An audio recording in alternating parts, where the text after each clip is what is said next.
오늘은 전도서 1장 12절에서 18절 말씀을 함께 나누도록 하겠습니다.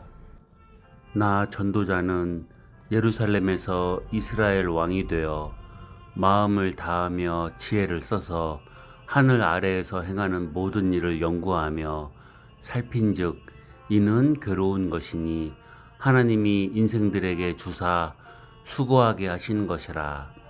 내가 해 아래에서 행하는 모든 일을 보았노라. 보라, 모두 다 헛되어 바람을 잡으려는 것이로다. 구부러진 것도 곧게 할 수 없고 모자란 것도 셀 수 없도다. 내가 내 마음속으로 말하여 이르기를 보라, 내가 크게 되고 지혜를 더 많이 얻었으므로 나보다 먼저 예루살렘에 있던 모든 사람들보다 낫다 하였나니 내 마음이 지혜와 지식을 많이 만나 보았음이로다. 내가 다시 지혜를 알고자 하며 미친 것들과 미련한 것들을 알고자 하여 마음을 썼으나 이것도 바람을 잡으려는 것인 줄을 깨달았도다. 지혜가 많으면 번뇌도 많으니 지식을 더하는 자는 근심을 더하느니라. 아멘. 전도서 1장은 전도자의 서론적 독백이라고 불리는 부분인데요. 오늘 본문은 그 부분의 마지막 단락입니다. 여기서 전도자는 자신을 예루살렘에서 이스라엘의 왕이었던 자라고 소개하며 지혜를 탐구하고 세상의 헛됨을 깨달은 자신의 경험을 고백합니다. 이 단락은 전도서 전체의 주제와 방향을 제시하는 중요한 역할을 합니다. 먼저 12절에서 15절 단락을 살펴보도록 하겠습니다. 12절에서 15절은 세상 지혜의 한계와 헛됨에 대해서 얘기하고 있습니다. 솔로몬은 왕으로서 모든 권력과 지혜를 동원하여 세상의 이치를 탐구했습니다. 그는 하늘 아래에서 행해지는 모든 일을 지혜로 탐구하며 깊이 고민했지만 결국 이것 또한 헛되어 바람을 잡으려는 것이라고 결론 내립니다. 하나님의 나라는 세상의 지혜와 지식과는 근본적으로 다른 원리로 운영됩니다. 세상의 지혜는 인간의 제한된 경험과 이성에 기초하지만 하나님 나라의 지혜는 하나님의 성품과 뜻에 근거합니다. 따라서 세상의 지혜만으로는 하나님 나라의 깊은 의미와 가치를 깨달을 수 없습니다. 인간의 노력으로 얻을 수 있는 지혜와 지식은 일시적이고 불완전하며 궁극적인 만족을 주지 못합니다. 12절을 한번 살펴보겠습니다. 나 전도자는 예루살렘에서 이스라엘의 왕이 되어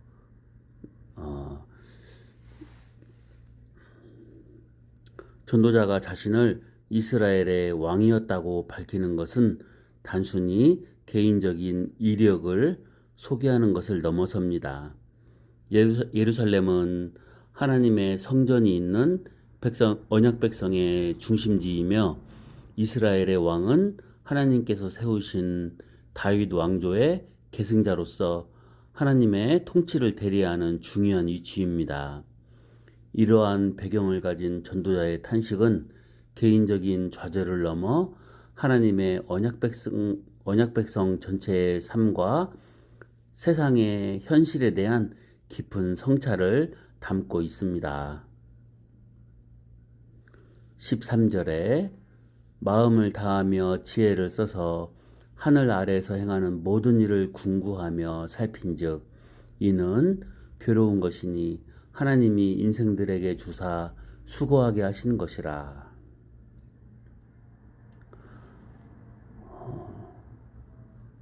타락한 피조 세계의 고통스러운 현실을 말해주고 있습니다.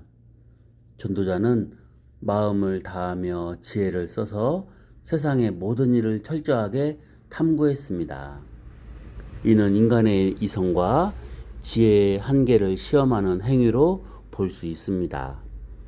그 결과 전도자는 세상의 일이 괴로운 것이며 이는 하나님이 인생들에게 주사 수고하게 하신 것임을 깨달았습니다.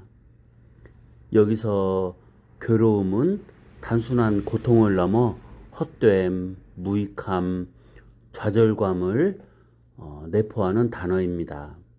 이는 창세기 3장에서 아담의 범죄로 인해 땅이 저주받고 인간이 고통스러운 노동을 하게 된 결과와 연결됩니다. 즉 전도자가 목격한 세상의 헛됨은 타락한 피조세계의 근본적인 문제이며 하나님의 심판의 결과로 주어진 고통스러운 현실인 것입니다. 14절에 보시면 내가 해 아래에서 행하는 모든 일을 보았노라. 보라, 모두 다 헛되어 바람을 잡으려는 것이로다. 본 구절은 창조 질서의 왜곡과 인간 노력의 무상함을 이야기합니다. 전도자는 자신이 목격한 세상의 모든 일이 헛되어 바람을 잡으려는 것이라고 단정합니다. 헛됨이라는 말은 전도서의 핵심 용어로 일시적이고 무상하며 실체가 없는 것을 의미합니다. 이는 인간의 모든 노력과 성취가 궁극적으로는 의미가 없고 사라질 수밖에 없음을 강조합니다. 바람을 잡으려는 것은 이러한 헛됨을 더욱 생생하게 묘사해주는 비유로서 아무리 애써도 붙잡을 수 없는 인간 노력의 무력함을 드러냅니다. 이는 하나님의 창조 질서가 인간의 죄로 인해 왜곡되어 인간이 아무리 노력해도 참된 만족과 영원한 의미를 찾을 수 없는 현실을 반영합니다. 그 다음 15절을 보시면 구부러진 것도 곧게 할 수 없고 모자란 것도 셀 수 없도다. 이 말씀은 인간의 지혜와 능력의 근본적인 한계를 말해줍니다. 전도자는 세상에 구부러진 것을 인간의 힘으로는 곧게 할 수 없고 모자란 것을 셀 수 없다고 탄식합니다. 이는 인간의 지혜와 능력이 세상의 근본적인 문제와 결핍을 해결할 수 없다는 깊은 깨달음을 보여줍니다. 죄로 인해 깨어진 관계, 불완전한 사회 구조, 예측 불가능한 자연 현상, 세상에는 인간의 노력만으로는 해결할 수 없는 근본적인 한계가 존재합니다. 이는 인간의 자율성과 능력에 대한 과도한 신뢰를 경계하고 인간의 유한성을 인정하도록 촉구합니다. 두 번째, 16절에서 18절에서는 지혜와 고통의 역설에 대하여 이야기하고 있습니다. 솔로몬은 자신이 이전에 어떤 사람보다 더 많은 지혜를 얻었음을 깨달았지만 동시에 지혜가 많으면 번뇌도 많으니 지식을 더하는 자는 근심도 더한다고 탄식합니다. 지혜를 추구하는 과정에서 세상의 불완전함과 고통을 더 깊이 인식하게 되었기 때문입니다. 하나님 나라는 고통이 없는 완전한 곳이지만 현재 우리는 불완전한 세상 속에서 살아가고 있습니다. 하나님을 떠난 세상은 죄와 고통으로 가득하며 인간의 지혜로는 이러한 근본적인 문제를 해결할 수 없습니다. 오히려 세상의 현실을 더 깊이 인식할수록 고통과 번뇌는 증가할 수 있습니다. 그러나 하나님 나라의 백성은 이러한 세상의 고통 속에서도 하나님을 의지하며 소망을 잃지 않습니다. 하나님께서 주시는 참된 지혜는 세상의 고통을 극복하고 영원한 기쁨을 누릴 수 있는 능력을 주기 때문입니다. 16절을 보시겠습니다. 내가 마음 가운데 이르기를 내가 큰 지혜를 많이 얻었으므로 나보다 먼저 예루살렘에 있던 자보다 낫다 하였나니 곧 내 마음이 지혜와 지식을 많이 만나 보았음이로다. 이것은 지혜 추구의 경험과 그 한계를 인식한 고백이라 할 수 있습니다. 전도자는 자신이 큰 지혜를 많이 얻었으므로 이전의 어떤 왕보다 낫다고 생각했습니다. 이는 그가 지혜를 추구하는데 열정적이었고 상당한 성과를 거두었음을 보여줍니다. 그러나 이러한 경험은 역설적으로 지혜의 한계를 깨닫는 계기가 됩니다. 내 마음이 지혜와 지식을 많이 만나 보았음이로다 라는 고백은 지적인 탐구의 깊이를 보여주지만 동시에 그러한 노력이 궁극적인 만족과 의미를 가져다 주지 못했음을 암시합니다. 17절입니다. 내가 다시 지혜를 알고자 하며 미친 것과 미련한 것을 알고자 하여 마음을 썼으나 이것도 바람을 잡으려는 것인 줄을 깨달았도다. 전도자는 지혜뿐만 아니라 그 반대되는 미친 것과 미련한 것까지 탐구했습니다. 이는 인간의 모든 경험 영역을 포괄적으로 이해하려는 그의 노력을 보여줍니다. 그러나 그 결과는 이것도 바람을 잡으려는 것인 줄을 깨달았도다라는 절망적인 결론입니다.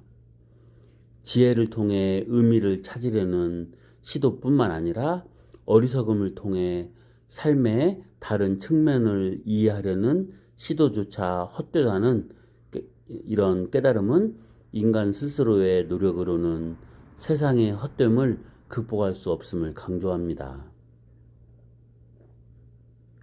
18절입니다. 지혜가 많으면 번뇌도 많으니 지식을 더하는 자는 근심도 더하느니라. 마지막으로 전도자는 지혜와 지식의 역설적인 결과를 지적합니다. 지혜가 많으면 번뇌도 많으니 지식을 더하는 자는 근심도 더하느니라.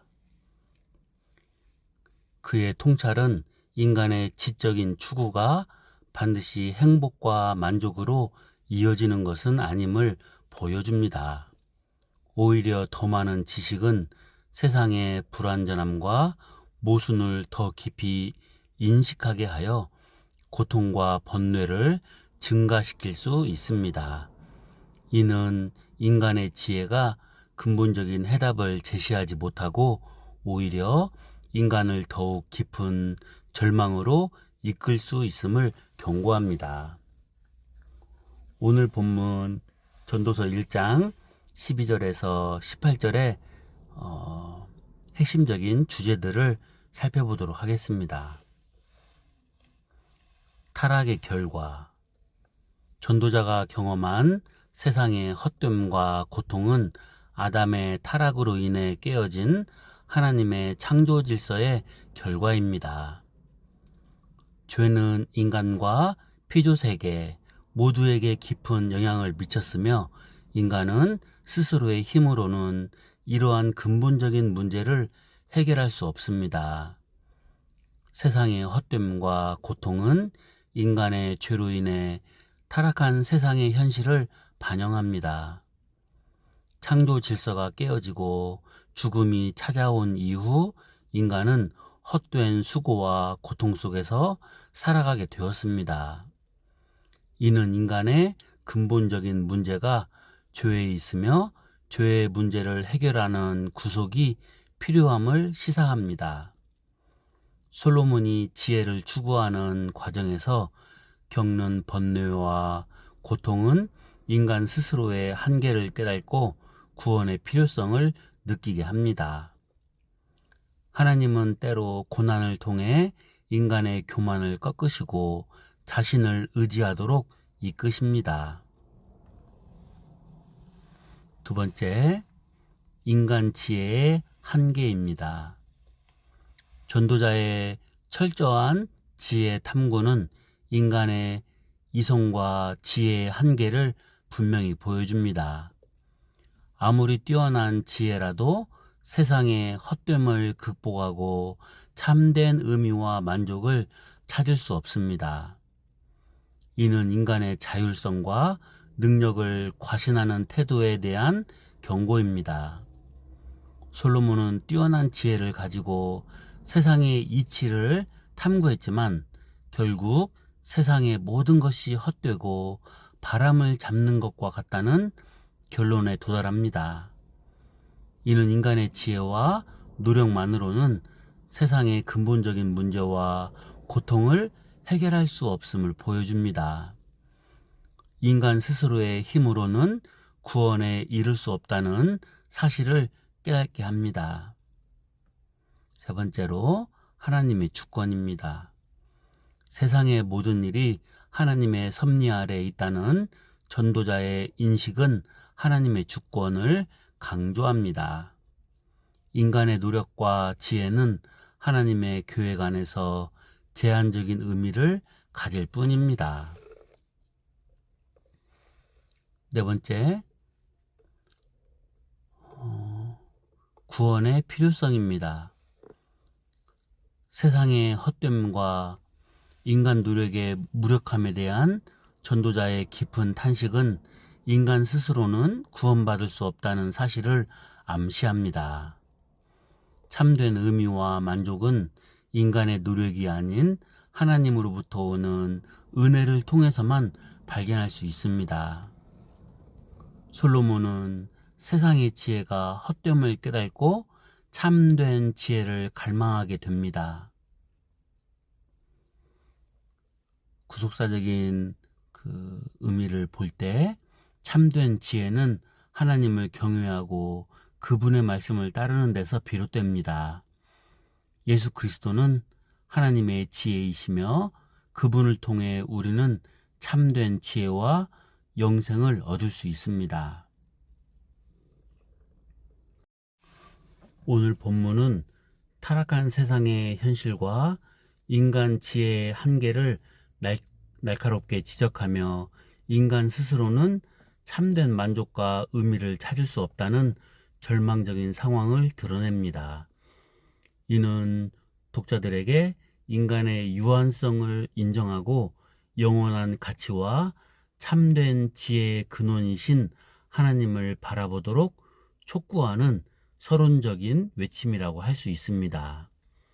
그리고 오늘 본문은 인간의 지혜와 노력의 한계를 보여주며 죄로 인해 헛된 세상에서 참된 지혜와 구원이 필요함을 깨닫게 합니다.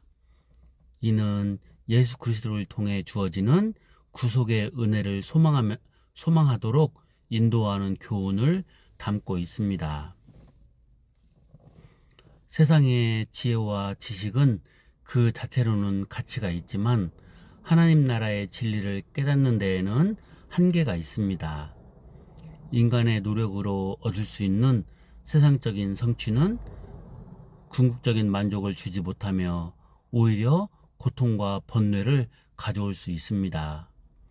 참된 지혜는 하나님께로부터 오며 하나님 나라의 백성은 세상의 어려움 속에서도 하나님을 의지하며 영원한 소망을 품어야 합니다. 이 구절을 통해 우리는 세상적인 가치관에 매몰되지 않고 하나님 나라의 관점에서 삶의 의미와 목적을 찾아야 함을 깨닫게 됩니다. 오직 하나님 안에서만 참된 만족과 평안을 누릴 수 있음을 고백하며 살아야 하겠습니다. 감사합니다.